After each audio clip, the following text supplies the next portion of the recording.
Hello everyone, welcome to my Euro 2024 preview for Germany. Today we're going to be taking a look at the way their team could set up going into the tournament, what their strengths are, what their weaknesses are, and of course, a player to watch. Strap yourselves in, grab yourself a snack, and let's get into it.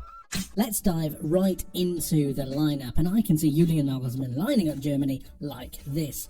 Using his 4-2-3-1 system, I think he's going to utilise both a mixture of experience and youth to allow him to progress forwards. First of all, we have Andre ter Stegen in goal. Of course, Manuel Neuer could be an option, but I think he's going to go for the Barcelona goalkeeper. A back-to centre-back pairing of Schlotterbeck and Rudiger really makes up that centre-back heart, and I do think that Schlotterbeck has had an absolutely fantastic campaign. If we take a look at some of his statistics, he is just phenomenal. Passes attempted, pass completion, progressive passes is something that I really want to mention. With 5.2 per 90, that puts him in the 89th percentile in Europe's top 5 leagues for his position. Just fantastic. 2.25 tackles per 90 as well, 1.69 blocks. He's had a sensational campaign with Borussia Dortmund, and I think he's going to partner Antonio Rudiger really well. Watch for one of them to drop off a little bit deeper and then one of them to get a little bit more aggressive,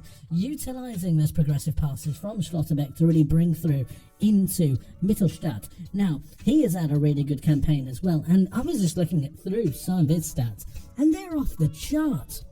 We can see that he's got 73.1 passes attempted. He's got a pass completion rate of 84.7%.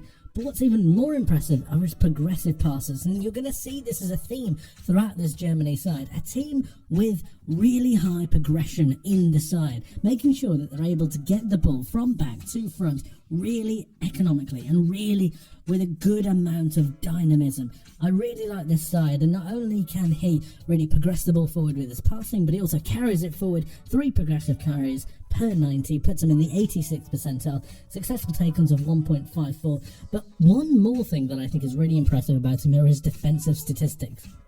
Too many times we look at left backs and we look at their offensive capability before their defensive capability, and I think that Mittelstadt is really going to be able to pin down this Germany left-hand side and allow for the left winger to go forwards. 3.89 tackles per 90, that puts them in the 99th percentile in Europe's top 5 leagues.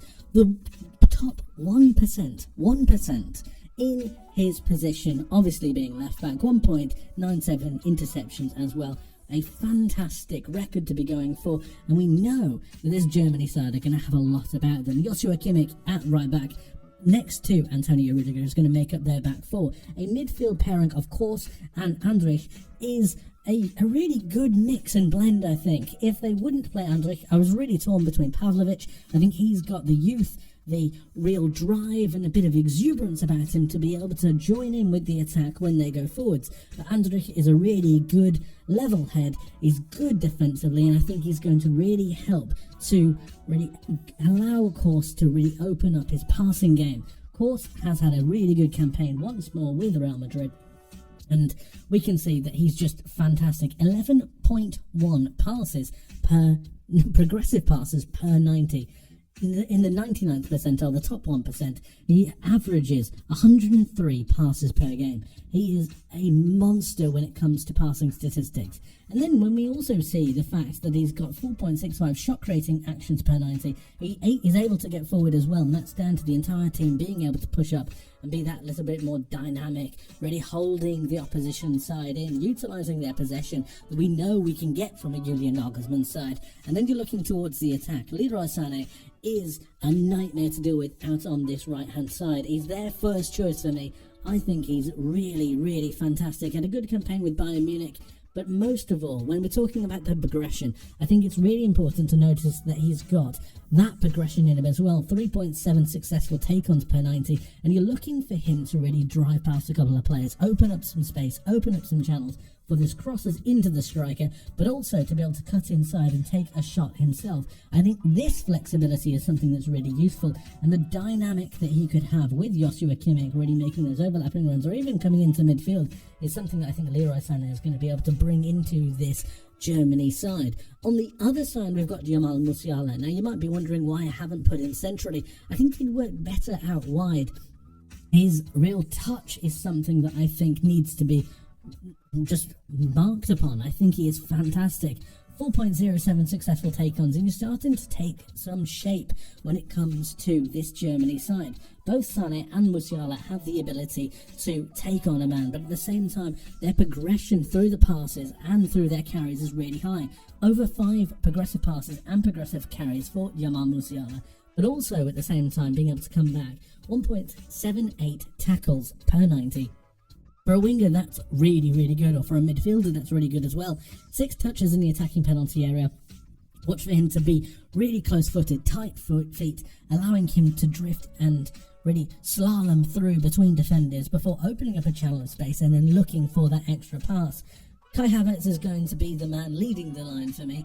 I think he is the one with not necessarily the most experience, but I think he's shown the best form. And when we take a look at some of his real stats, I think he's really, really good. Another thing, for midfielders, 3.3 aerial duels won per 90. That puts him in the 99th percentile. And if you think, well, he's playing as a striker, compare him against strikers. Well, we can do.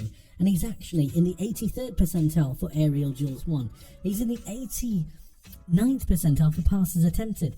And again, he can also come back and be a bit more defensive as well. This just shows the roundness of this Germany side, the completion of this Germany side, and I think they're going to do a lot better than a lot of people give them credit for. Of course, all of this is brought together through the attacking capability of Florian Wirtz, who is one of the players of the season, if not the player of the season for Bayer Leverkusen, who obviously won the Bundesliga this year. 8.67 progressive passes, 5.45 progressive carries, yet again continuing that theme of them being able to progress the ball forwards. And then you've got his blocks, he's able to come and do a bit of a defensive job, but look out for the dynamic between Wirtz and Havertz. Wirtz will go forwards past Havertz at times, who's going to be able to drop in and then take those aerial duels, win those, and then rotate it around through into Musiala, through into Wirtz, and through into Sané, allowing for Germany to be that a little bit more dynamic. You're going to see a lot of rotation as well. Musiala drifting in field, Sané drifting in field, possibly the other way around. This Germany side has a load of different flexible options to allow them to go forwards, and it's through all of these avenues that I think they're going to be a massive, massive danger.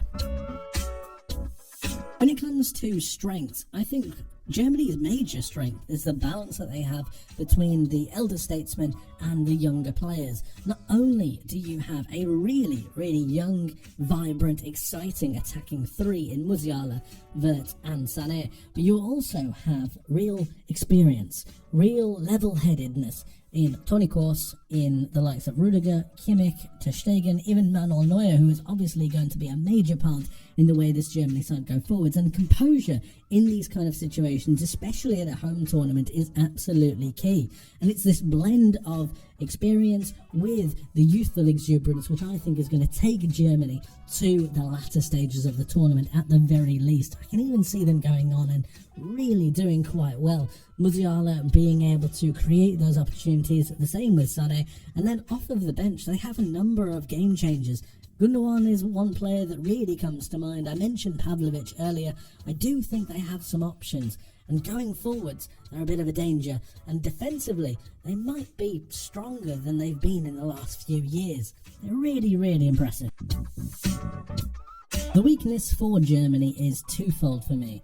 While I do think that Kroos and Andrich are really good, experienced, level-headed players, especially Toni Kroos, I might wonder whether they have enough mobility in the centre of midfield to really stop the major transitional players that you're going to see from some countries. And then when you think about the players that they've got to come in, Pavlovic is a little bit young, but still not the most mobile. They're going to need to read the game very, very well. And then when you think about the way that they will defend against the transition, they might be left a little bit open. The second thing for me is out here in this right-back slot. For me, I don't think Germany have an out-and-out right-back who has nailed down the position like Mittelstadt has. So when we look at Joshua Kimmich, although he might be the best option, he's clearly, obviously, not a right-back, and although he plays the position very, very well, you might wonder whether more of a specialist in this area might be a little bit more useful. That being said, of course, they could try some other players here, but for me, with the experience, with the knowledge of the position that Kimmich has at the moment, I still would pick him. but it's still going to be an area that you're going to look towards that might be exploited by the likes of an Mbappe, even the likes of an Anthony Gordon, Rafa Leao, a number of players that could be able to exploit this position, so that is definitely one to watch. And both of these weaknesses might be tided over by the number of quality players that Germany have, but there's still things to look out for. This Germany side is absolutely stacked with talent, but if I had to pick one player who I thought you needed to look out for, it would be Florian Wirtz. He has been a sensation, a revelation for Bayer Leverkusen, and I think he could be exactly the same for Germany. Going forwards, I don't think they're going to be anywhere near as flexible or as dynamic if Wirtz isn't on his game or isn't playing. Some of these statistics are just incredible, but what's even more impressive is the way he plays actually on the pitch. The eye test does not lie, and I've seen him pick up a ridiculous number of positions. He's able not only to drop a little bit deeper, but also to transition his game forwards into a more offensive kind of role. He's not willing to stay in one singular position. He's always moving from left to right, making sure that he's able to be that real linchpin, the creator for the side, but at the same time able to drive past the striker and create those goal-scoring opportunities. He is an absolute monster when it comes to really creating shot-creating actions. 6.59 shot-creating actions per 90. He has 2.75 successful take-ons, 5.45 progressive carries, which we've mentioned, 8.67 progressive passes. He is fantastic, and if Germany are going to be doing anything on the top end of the pitch, Florian Wirtz will be involved. Mark my words, he's definitely a player to watch. Overall, I think the home nation for this Euros are going to have a really, really good campaign. They have a fairly favourable group. I think they get out with relative ease, and then you're looking towards the playoffs, then you're looking towards the knockout stages. And I think with the defensive partnership of Schlotterbeck and Rudiger, allowing for that extra defensive cover with Mittelstadt, Kimmich maybe moving into midfield at times, allowing the likes of Andrik or Pavlovic to move forwards, all flowing through Florian Wirtz, allowing Musiala and Sané to do their things out on either side. And then you've got the goal scorer in Kai Havertz. Of course, other options are available, but for me, I think they have a load of talent, a load of exuberance, and a load of experience. And when it comes to being level-headed, when it comes to really stepping up at the big moments, I think these players are going to deliver. They're all really, really high quality. Some of them is in super form, and I can see them doing a lot of damage come the end of the tournament. But, of course, guys, let me know what you guys think about Germany and the Euros coming up. Let me know how you think they're going to do in the comment section below. Thank you ever so much for watching. I hope you enjoyed. If you did, make sure you check out the rest of my previews for the Euros, and also stay tuned for our actual coverage of Euro 2024.